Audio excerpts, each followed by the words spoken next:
నమస్తే. ప్రస్తుతం మనతో పాటు TDP spokesperson Lata Suryadevara గారు ఉన్నారు. ఆవిడతో మాట్లాడదాం. నమస్తే మేడం. నమస్తే మేడం. సౌభాగ్యమ్మకి లక్ష్మమ్మ అంటే వైఎస్ లక్ష్మి ఎవరైతే అవినాష్ రెడ్డి ఉన్నారో ఆవిడ తల్లి ఒక లెటర్ రాశారు, బహిరంగ లెటర్.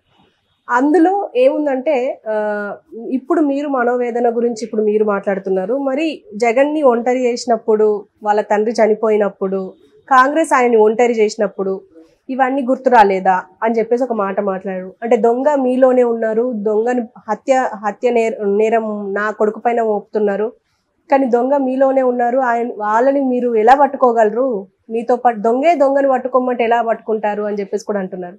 దీని గురించి మీరేమంటారు? ఆవిడకి సబ్జెక్ట్ ఎంతవరకు తెలుసో తెలియట్లేదు, కానీ లక్ష్మమ్మ గారికి ఏంటంటే, సరే నీ కొడుకు మీద ప్రేమ ఉండొచ్చు, అందుకని నువ్వు ఇలా మాట్లాడచ్చు. సో రాజకీయం వేరు, హత్య చేయటం వేరు, డిఫరెన్స్ రెండు రకాలు ఉంటుంది. సో రాజకీయాలు అప్పుడు ఎవరు ఏ పార్టీకైనా మద్దతు ఇస్తారు, ఏ పార్టీలో అయినా కూడా ఉంటారు. సో అది రాజకీయంగా చూసుకునే విషయాలు వేరు. సో ఇక్కడ హత్య జరిగింది, హత్యను గురించి మాట్లాడుతున్నారు.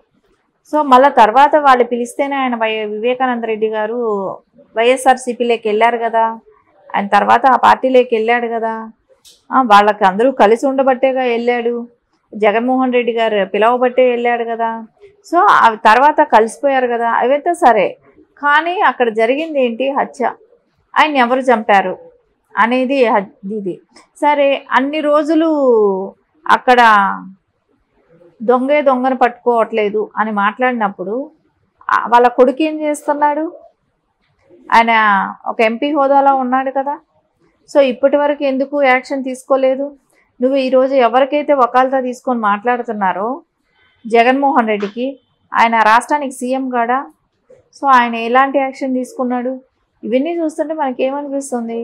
జగన్మోహన్ రెడ్డికి వకాల్తా తీసుకొని మాట్లాడుతుందని అంటే అవినాష్ రెడ్డి ఎలాగో జగన్మోహన్ రెడ్డిని సేవ్ చేస్తున్నాడు, సో మనం కూడా అదే చేద్దాం.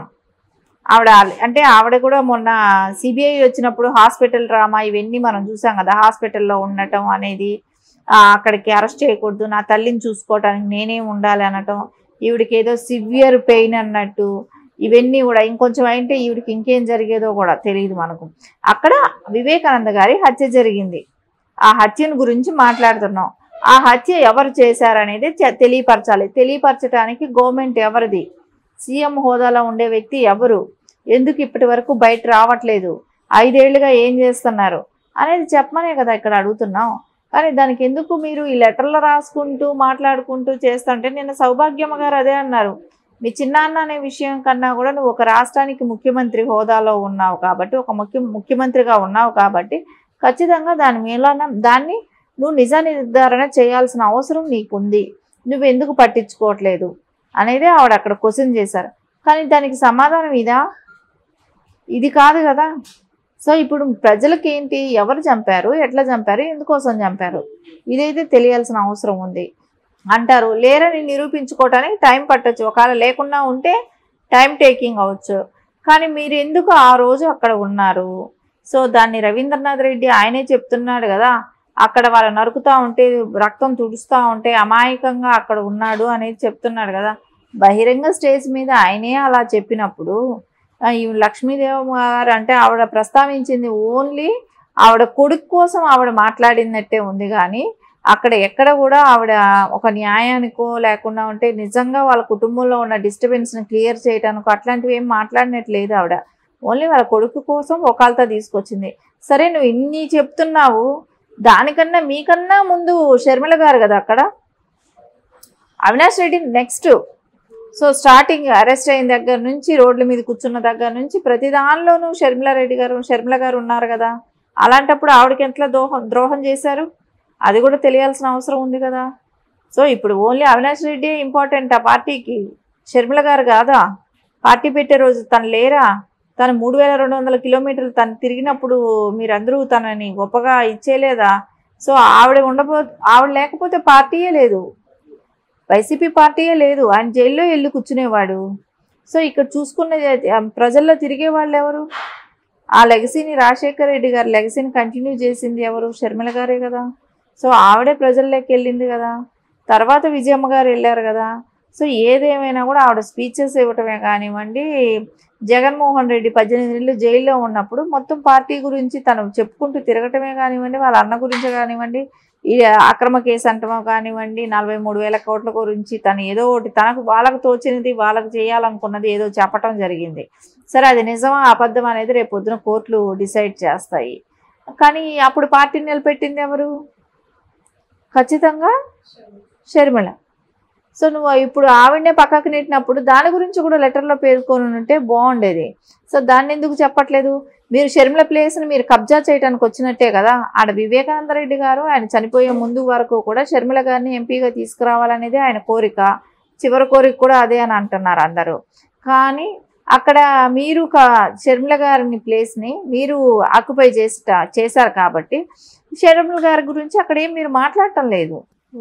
సో ఈరోజు ఓన్లీ మీ కొడుకు ఏదో అమాయకుడు, మీ కొడుకు ఏదో మంచివాడు, మీ కొడుకు వేరే జగన్మోహన్ రెడ్డి చెప్తున్నట్టు చిన్న పిల్లాడు, అమాయకుడు, చిన్నవాడిని అమాయకుడిని చేసి మాట్లాడుతున్నారు అన్నట్టు అదే మీరు చెప్తున్నారు ఇప్పుడు ఇక్కడ. అది ఖచ్చితంగా మనకు కనపడుతూనే ఉంది. ఓకే. అండ్ ఇది కూడా ఒక మాట అన్నారు ఏంటంటే, గులకరాయితో కొట్టిన వాళ్ళని దొరికిండ్రు కానీ గొడ్డలితో నరికిన వాళ్ళు దొరకలేదు ఇంతవరకు ఈ 5 ఏళ్లలో అని చెప్పేసి కూడా కామెంట్ చేశారు. ఈవెన్ ప్రజలు కూడా అదే అంటున్నారు. ఎందుకంటే ఒక చిన్న రాయితో అది ఎట్లా తగిలింది అనేది సెకండరీ, కానీ అతన్ని పట్టుకున్నారు.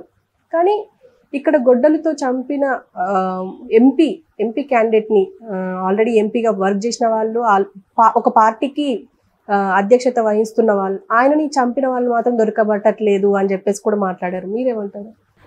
ఖచ్చితంగా అక్కడ గులకరాయిది వచ్చి జరగలేదు ఇన్సిడెంట్. ఎవరినో ఒకళ్ళని పట్టుకెళ్ళి వేయాలనే ఒక ఇన్సిడెంట్తో చేసిన పని అది. సో ఎవరు? జగన్మోహన్ రెడ్డి. దాన్ని ఛేదించాలంటే ఎంతసేపు? ఎందుకు చేయట్లేదు అంటే అందరూ బయట వస్తారు. ఎవరైతే వీళ్ళందరూ కలిసి చేశారో వీళ్ళందరి పేర్లు బయట వస్తాయి కాబట్టి అప్పటి వరకు అయితే అవినాష్ రెడ్డిని అయితే ఖచ్చితంగా కాపాడుతూ వస్తున్నాడు. సో ఇవన్నీ చూస్తుంటే అవినాష్ రెడ్డిని కాపాడటమే దేవునిలాగా ఆయన సీఎం పదవి కూడా అందుకే వాడుతున్నట్టే కనపడుతుంది ఇక్కడ. జగన్మోహన్ రెడ్డి దోషుల్ని కాపాడుతూ నిర్దోషులనేమో వాళ్ళని చెల్లెల్నే కానివ్వండి, వాళ్ళని బహిరంగ సభలో అనరాని మాటలే అంటాం కానీ చేయరాని పనులు అంటే చేయకూడని డిస్టర్బెన్స్ కూడా క్రియేట్ చేస్తూ ఉన్నాడు. అంటే గులకరాయి ఇష్యూసే కానివ్వండి, ఆదిత్య ఇంజనీరింగ్ కాలేజీదే కానివ్వండి, ఇలాంటివన్నీ కూడా చూస్తుంటే ఖచ్చితంగా జగన్మోహన్ రెడ్డి ఏదో ఒకటి డిస్టర్బెన్స్ క్రియేట్ చేయటం, కుటుంబాన్ని తీసుకొచ్చి చెల్లెళ్ళైన వాళ్ళని తీసుకొచ్చి రోడ్డును పడేసి మాట్లాడటమే కానివ్వండి, ఇవన్నీ ప్రజలు ఏమీ హర్షించరండి. ఖచ్చితంగా తగిన బుద్ధి చెప్పే టైం అయితే దగ్గరలో ఉంది. లక్ష్మమ్మ గారు ఏదైతే అనుకున్నారో అదైతే ఏమీ నెరవేరదు. ఆవిడ ఓన్లీ వాళ్ళ కొడుకు గురించి సింపతి క్రియేట్ చేద్దామని మాట్లాడింది కానీ ప్రతి వాళ్ళు ఆలోచిస్తారు. ప్రతిదీ అందరికీ తెలుసు ఎలా జరిగింది, ఏం జరిగిందని. దానిలో షర్మిల గారిని కూడా మెన్షన్ చేసి ఉంటే దాని విషయం వేరుగా ఉండేది. సో ఖచ్చితంగా అక్కడ షర్మిల గారిని గురించి ఎక్కడా ఏది మెన్షన్ చేసినట్టు లేరు కాబట్టి ఖచ్చితంగా వాళ్ళ అవకాశాల కోసం వాళ్ళు మాట్లాడిన మాటలుగానే ఉన్నాయి ఇవి. Okay madam, thank you.